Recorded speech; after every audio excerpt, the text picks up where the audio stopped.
Você vai tocar num vespeiro. Eu adoro isso. Nada melhor do que tocar num vespeiro. Conte-me para nós aí.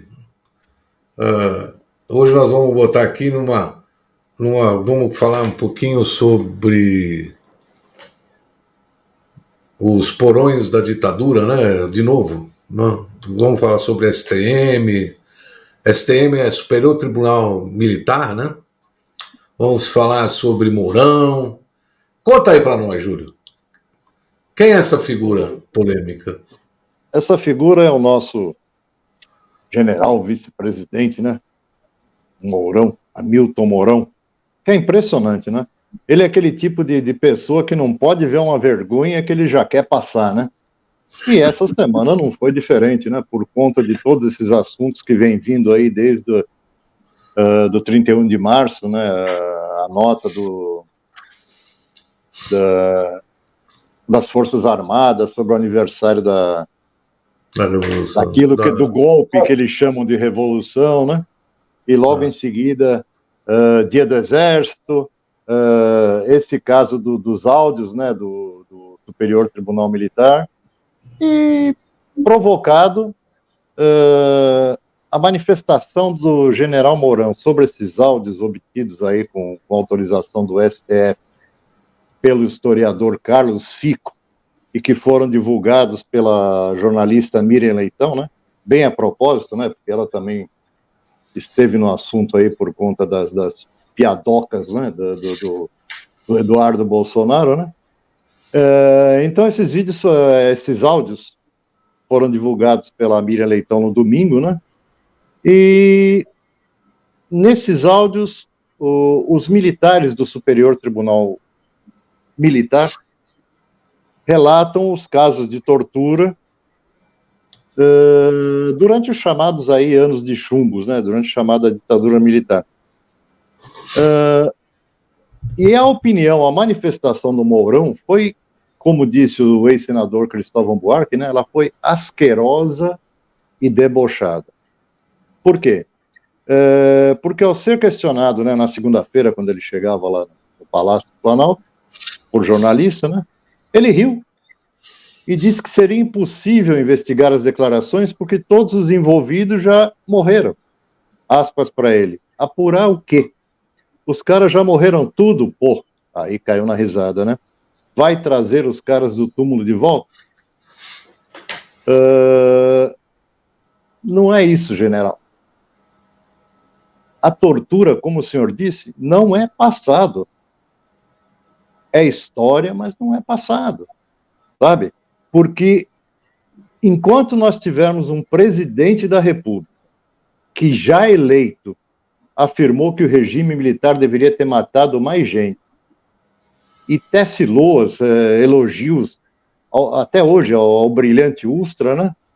Que foi um dos poucos torturadores condenados, né, pela lei de anistia, e o filho dele, o deputado Eduardo Bolsonaro, zomba das sevícias, né, sofridas pela própria Miriam Leitão, né, nos porões da ditadura, como a gente já comentou aqui há umas 2 semanas atrás. E recentemente ele chama o general Newton Cruz de herói, sabe? A tortura não é passado. Ela vai continuar sendo um esqueleto no armário aí da nossa história. Então, eu não vou nem me prolongar muito nesse assunto, porque o assunto já foi bastante comentado, e além dessas coisas que eu falei recentes, a gente não pode esquecer que existem milhares de famílias que não enterraram seus mortos. Não vou entrar aqui no mérito da luta armada, mas o que a gente não pode admitir, tem sempre que bater o pé, e tem sempre que brigar, é o seguinte: a violência institucionalizada não cabe num Estado democrático de direito. E o Brasil assinou acordos internacionais, o Acordo de Roma, por exemplo, contra a tortura. Então, enquanto tiverem essas vozes aí dissonantes ao Estado democrático de direito e famílias sem saber onde são seus membros que participaram aí de movimentos contra a ditadura, não vai ser passado. tem toda a razão. Aliás, muito bem colocado o tema, muito bem colocado a sua fala, assim. Bem, bem pontual mesmo. Eu acho que você matou na mosca. E o que mais me impressiona, né, é ver o nível desse. Bom, todo mundo deve ter ouvido e visto o vídeo do presidente do Superior Tribunal Militar fazendo uma declaração, né, a respeito do vazamento dos áudios aí da época da tortura, das coisas absurdas que aconteceram nesse país, e ele dizendo que ele não perdeu a Páscoa, né? Então eu vou aqui imitar o Reinaldo. Não estragou a Páscoa de ninguém. Não estragou a Páscoa de ninguém, né? Então eu vou até imitar o Reinaldo Azevedo e perguntar para o ilustríssimo general de 400 estrelas, né, o que significa Páscoa para ele, porque foi uma colocação muito infeliz. Aliás, se você, pela fala dele, pelo que ele falou, pela idade que ele tem, tá certo? Se vê que é uma pessoa que não tem cultura, não deve ter lido grandes coisas, né? Jean, só te interrompendo, ele não é que ele não tem cultura, não é que ele não leu, ele não sabe nem fazer um plural. A fala dele dói no ouvido, ele não consegue formar uma frase com plural, sabe? Não, você vê porque ele tá gordinho. E outra coisa, ele perdeu uma ótima oportunidade, não de fazer um meia-culpa, porque também aí é a gente querer demais, né? Mas de mostrar ou realçar que nessas falas, os ministros desse período, né, os ministros do Superior Tribunal Militar, também, de certo modo, na grande maioria, não concordavam com as torturas. Você pega a fala por exemplo, do almirante Berrembat, né? Júlio de Sá Berrembat, ele se mostra assim assustado e fala que essa não é uma atitude do Estado. Então, esses generais aí de plantão, esses generais ligados ao bolsonarismo, que tem esse viés mais fascista, perderam uma grande chance de trazer à tona esse assunto e dizer que mesmo os ministros do Superior Tribunal Militar não concordavam, que foi o que eu ouvi, ou ouvi errado, nesses áudios, sabe? Fazer uma revisão. Não é o seu Mourão, só para a gente fechar aqui, já que começamos com ele, chegar hoje, no dia do soldado, né? Ontem, dia 19, e chamar dia do Exército, e chamar o golpe militar pretoriano que a gente teve em 64 de Revolução Democrática de 1964. Está tirando uma da cara da gente, né? Não, vivem tirando, né? É constante isso daí. Inclusive, é um negócio muito. Eu culpo, né, para variar, os políticos brasileiros, tá certo? Que não tiveram o peito que teve, por exemplo, a Argentina. Outro momento, né? Outro momento, a Argentina, o Alfonsin assumiu logo depois daquela fase de ditadura que a Argentina passou e deu início lá à Comissão da Verdade deles lá. Aqui no Brasil, você vai lembrar, se fosse o Tancredo, talvez a gente tivesse tirado esse esqueleto do armário no momento certo. Mas quem assumiu foi o Sarney. E o Sarney a gente sabe que ele era um político fraco. E tinha nas costas deles quem? O general Leônidas Pires Gonçalves. Então vamos deixar isso para lá, não vamos mexer nisso. O que se quer hoje não é revanche. O que a gente quer hoje é que a história seja contada da maneira que ocorreu, ponto. Não vou entrar em mérito de quem estava contra a ditadura, nem da ditadura em si, mas a história tem que ser contada. Existem famílias que precisam saber o que aconteceu. Sim, a lei da anistia está aí, não há por que se punir mais ninguém. Mas a história tem que ser contada e não pode ser maquiada. Não dá nem para voltar, né? Pedir uma revisão da lei da anistia, porque não. Então, tá aí, tá anistiado. Foi um erro ter anistiado a todos, indistintamente, né? Mas, aliás, a fala desse general aí do STM foi até meio imprópria, né? Porque ninguém criticou o STM.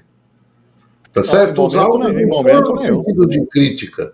E ele tomou-se como ofendido, né? Que foi criticado o Superior Tribunal Militar. Eu aconselho aqueles que querem entender um pouco mais do assunto, que vejam aí na internet um corte do programa do Reinaldo de Azevedo, que estava hoje no UOL, que foi, assim, cirúrgico. Foi muito cirúrgico. Vale a pena dar uma olhada para a gente não estender muito sobre esse assunto, porque ele é irritante. Ele é irritante, né? Alguém que venera torturador, como dizia Ulisses Guimarães, né? Ele é um traidor da pátria. É um traidor da pátria. Só isso. E faz apologia ao crime, né? Que a tortura é considerada crime na própria Constituição. Sem dúvida. Marcelo, vejo você com esse ar de preocupado. Porque o meu ponto de vista é que o que está em discussão, na verdade, não é a tortura em si, mas é a questão dos projetos de poder, na verdade. Né? Sabe? É sempre o mesmo blá blá blá, eles se arvoram de salvadores da pátria, da ameaça comunista, tudo para justificar, na verdade, como vocês bem falaram, um golpe de Estado financiado pelos Estados Unidos, organizado, né, e levado a cabo pelos militares em prol de interesses da elite econômica da época. Ponto. Mas o ponto não é esse, né? Vocês já falaram bem da questão da tortura. E esse discursinho debochado, né? Tudo já passou, que é parte da história, que é passado, não cola, né? Primeiro, porque como vocês falaram, a gente não deve esquecer e apagar a história. E segundo, como eu disse, a gente está vivenciando novamente um projeto de poder por uma ala uma parte, né? Uma ala dos militares. E para mim, o que é mais preocupante, assim, obviamente, discutir a questão da ditadura, revelar como é que se deu a tortura, né, quem foi torturado, quem sofreu essa barbárie do Estado, né, um ponto que o juiz lá do Tribunal Militar esqueceu é esse desequilíbrio de forças que é o Estado torturando, né? Torturou criança, torturou gente que estava vendo corrupção também, então não foi só o inimigo da pátria, né? Foram também gente que estava atrapalhando os interesses também, de alguma forma. E o que me preocupa é essa mistura insalubre, né, entre Estado e Forças Armadas, né? Principalmente quando os militares ocupam cargos que são naturalmente de civis. Né? E assim, eu nunca vou mais esquecer a nota do Braga Neto, que é possível presidente, na chapa da reeleição do presidente, né, saudando o golpe de 64.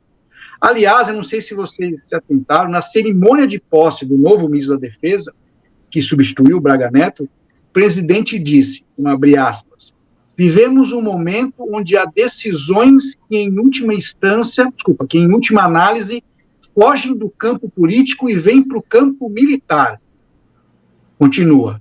Jamais podemos nós ousar imaginar 2, 3 anos à frente, voltar seus olhos para o passado e se perguntar o que eu não fiz para que chegássemos a esse ponto.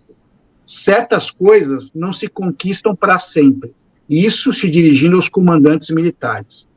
E na cerimônia para os oficiais generais que foram promovidos no Palácio Planalto, novamente o presidente disse, abre aspas, tenho 23 ministros, todos são importantes, mas um se destaca, é o da defesa, porque tem a tropa em suas mãos.